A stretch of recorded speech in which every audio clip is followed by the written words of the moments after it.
परविंदर जी, राजनीतिक शुचिता, नैतिकता नामी कोई चीज होती है सियासत में, या अब आप लोग मानते हैं कि अब ये खत्म हो गई है, अब खाली जीतना है और चाहे जितने आरोप लगे कह देंगे भाई ठीक है, कुछ भी कह रहे हैं, क्या फर्क पड़ता है? सर, जो राजनीतिक पार्टी है वो चुनाव में जीतने के लिए आती है, लेकिन अपने राजनीति को इतना ना गिराइए कि लोग आपसे नफरत करना शुरू कर दें। हमारे ऊपर तो एलिगेशन लगे हैं। सवाल सर, इसके बाद सेकंड सवाल ही मेरा था। सेकंड मैं आपको दे रहा हूं सर, आपको मैं 2 मिनट दूंगा, लेकिन सेकंड सवाल मेरा, इस सवाल के पीछे पूछने का मकसद यह था, सत्येंद्र जैन जी पर इतने आरोप लग गए हैं, उसके बावजूद आप लोगों ने पद नहीं हटाया उनका। एक व्यक्ति जिस पर हिंदुओं के खिलाफ बोलने का आरोप था, उसका इस्तीफा मंजूर कर लिया, लेकिन भ्रष्टाचार जो आपकी सबसे बड़ी यूएसपी थी, जिसको आधार बनाकर आपने दिल्ली से लेकर पंजाब में सत्ता हासिल की, इतने गंभीर आरोप अलग अलग बार लग रहे हैं, जेल में बंद हैं, लेकिन फिर भी आप लोगों ने पद से नहीं हटाया। तो ये क्या है? क्या राजनीतिक शुचिता या नैतिकता नाम की कोई चीज आम आदमी पार्टी में नहीं बची है?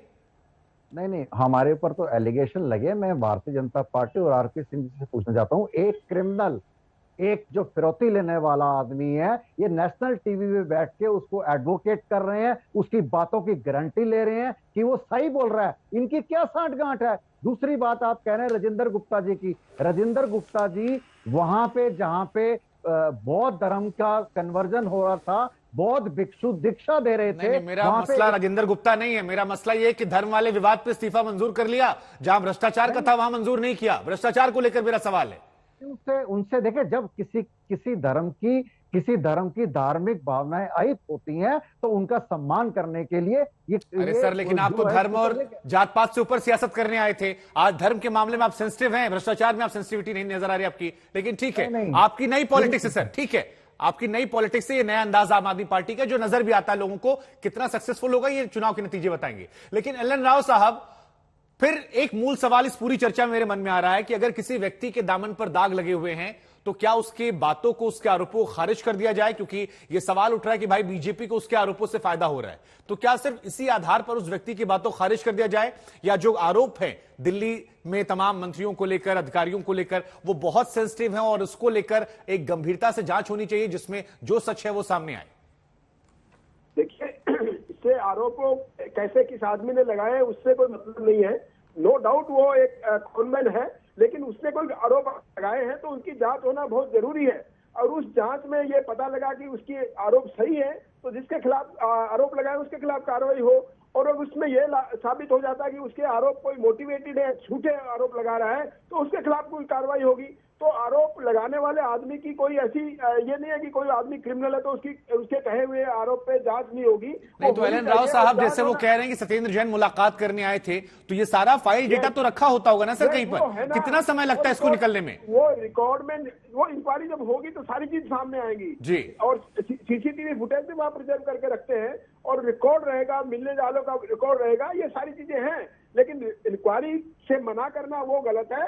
इंक्वायरी होना चाहिए, चाहे वो क्रिमिनल है, चाहे वो कॉनमैन है, चाहे वो कोई किसी प्रकार का बदमाश है, उसकी इंक्वायरी होना बहुत जरूरी है और इंक्वायरी करने के बाद ही तो पता लगेगा। नहीं, ये सवाल मैं इसलिए पूछ रहा हूं सर, क्योंकि अगर जेल के अंदर लैपटॉप पहुंच सकता है, सुरक्षा सुविधा व्यवस्था के नाम पर करोड़ों रुपए का लेन देन हो सकता है, मोबाइल फोन जा सकता है, तो ऐसा भी हो सकता है कि रिकॉर्ड भी साइड में हटा दिया जाए। जब इतना कुछ जेल के अंदर हो ही रहा है तो यह भी संभव है पैसे के दम पर। चलिए एल.एन. राव साहब, मैं आपके पास आऊंगा। हमारे साथ बीजेपी के प्रवक्ता लगातार बने हुए, राव साहब के पास में जाऊंगा जब उनका फोन जुड़ जाएगा। आरपी सर, एक सवाल बहुत लोगों ने मुझसे कहा कि यह पूछा जाए बीजेपी से, और यह बात अरविंद केजरीवाल जी ने भी कहा कि एक घटना गुजरात में होती है, उस घटना के अगले दिन से यह पूरा प्रकरण उठा दिया जाता है। आज भी खबर आई है कि ओरेवा कंपनी जो है, जिसे 2 करोड़ रुपए अलॉट किया गया था, उसने केवल 12 लाख रुपए खर्च किए।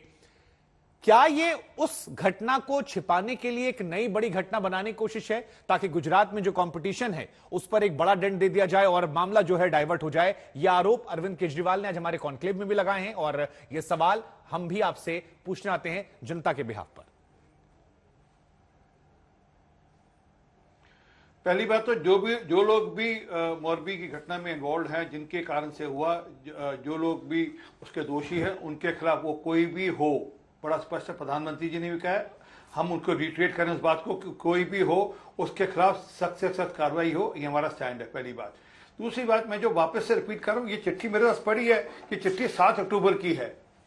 8 अक्टूबर को एलजी किया जाती है, 10 अक्टूबर को चीफ सेक्रेटरी उसको रिएक्शन देता है, 18 अक्टूबर तक 82 अधिकारियों के खिलाफ एक्शन हो जाता है, और मोरबी की घटना 30 के आसपास होती है, 30 अक्टूबर को होती है। तो बड़ा स्पष्ट है, और जिस दिन मोरबी की घटना होती है उसके अगले दिन टीवी अखबारों पर यह खबर चल जाती है कि ये नाम निकलकर सामने, सत्येंद्र जैन को 10 करोड़, आम आदमी पार्टी को 50 करोड़। ये खबर मोरबी की घटना के अगले दिन आई है सर, इसलिए सवाल पूछ रहा हूं। बिल्कुल, तो इसलिए अगली बार आज तक कोई एक्सपोजर करेगा तो मैं प्रश्न उठाऊंगा, भैया आपने आज ही क्यों किया, आज से हफ्ता भर पहले क्यों नहीं किया, या आज के 10 दिन बाद क्यों नहीं किया। ये बात तो आप जिन्होंने एक्सपोज किया है, जिस चैनल ने, जिस अखबार में नाम नहीं ले रहा क्योंकि आपका कंपटीशन मतलब आप कह रहे हैं इत्तेफाक है, पूछना चाहिए भाई, आप कह रहे हैं ये संयोग नहीं, ये प्रयोग नहीं है, संयोग था, इत्तेफाक था कि उसी दिन ऐसे हो गया। ये उनका अगर ये प्रयोग होता तो जहां अगर ये उस तरह होता कि हमने कुछ प्लान करके किया होता, तो आप बताइए ना, पहले भी हो सकता था, ये तो एक्सपोज होना कभी भी हो सकता था, डॉक्यूमेंट एविडेंस है।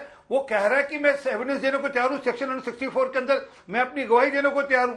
मैं नहीं कह रहा हूं ठीक कह रहा होगा, मैं कह रहा हूं गलत कह रहा होगा, परंतु हम उसकी बात को सिरे से नहीं निकाल सकते, इसलिए नहीं निकाल सकते क्योंकि जिन 82 अधिकारियों के खिलाफ कार्रवाई हो रही है उसमें कुछ तथ्य सामने आ चुके हैं, उसमें साक्ष्य सामने आ चुके हैं, उसमें जानकारियां सामने आ चुकी हैं, जिसमें बड़ा स्पष्ट होता है कि हाँ, पैसे का लेन देन होकर सुख सुविधाएं दी जा रही थी। अब वो किसके सिलेक्शन में हो रही थी, कौन पॉलिटिशियन था, कौन जेल का मंत्री था जिसका सिलेक्शन में हो रही थी। अभी आपने वीडियो देख सकते, रुक जाइए, अभी आपने वीडियो देखा, मसाज वाला देखा, वो अब बोलिए हमने क्यों दे दिया, हमने थोड़ा दिया।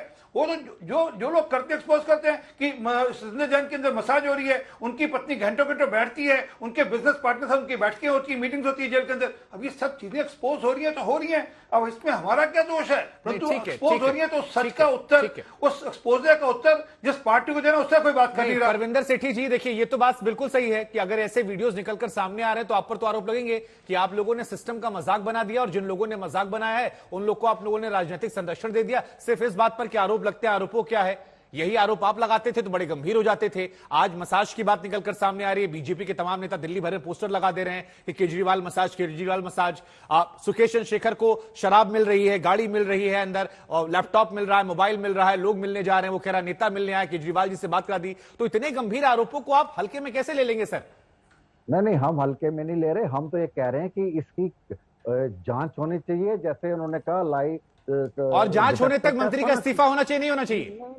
अरे आप सुनिए ना, एक क्रिमिनल को कि ये वकालत कर रहे हैं और ये उसके सबूत कह रहे हैं कि वो तो बिल्कुल सही बोल रहा है, एक क्रिमिनल है जो एक्सटॉर्शन मनी, वो तो ये भी कह रहे हैं, सत्येंद्र जैन जी का वीडियो की बात कर रहे हैं। मेरी बात पूर्ण, जो पुलिस अधिकारी को पैसा दिया गया वो फैसिलिटीज के लिए नहीं दिया गया, वो पैसा इसलिए भी दिया जा सकता है कि जब वो लोगों से फिरौती लेता था तो क्या पुलिस भी उसमें? सत्येंद्र जैन जी की पत्नी को लेकर जो बातें आ रही हैं वो सही है, गलत है?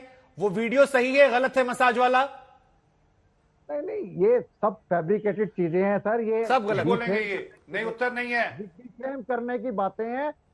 तो फिर अगर ये गलत है तो आप मानहानि का मुकदमा क्यों नहीं दर्ज करवाते हैं? आप दर्ज करवाइए आरपी सिंह पर, आप दर्ज करवाइए दिल्ली बीजेपी के नेताओं पर। हिम्मत नहीं है समय आएगा तो। नहीं, हिम्मत नहीं है, उसमें क्या होगा सर? पूरी दिल्ली में पोस्टर लगाए बीजेपी नेताओं ने मसाज को लेकर, आप लोगों ने क्यों नहीं केस दर्ज करवाया?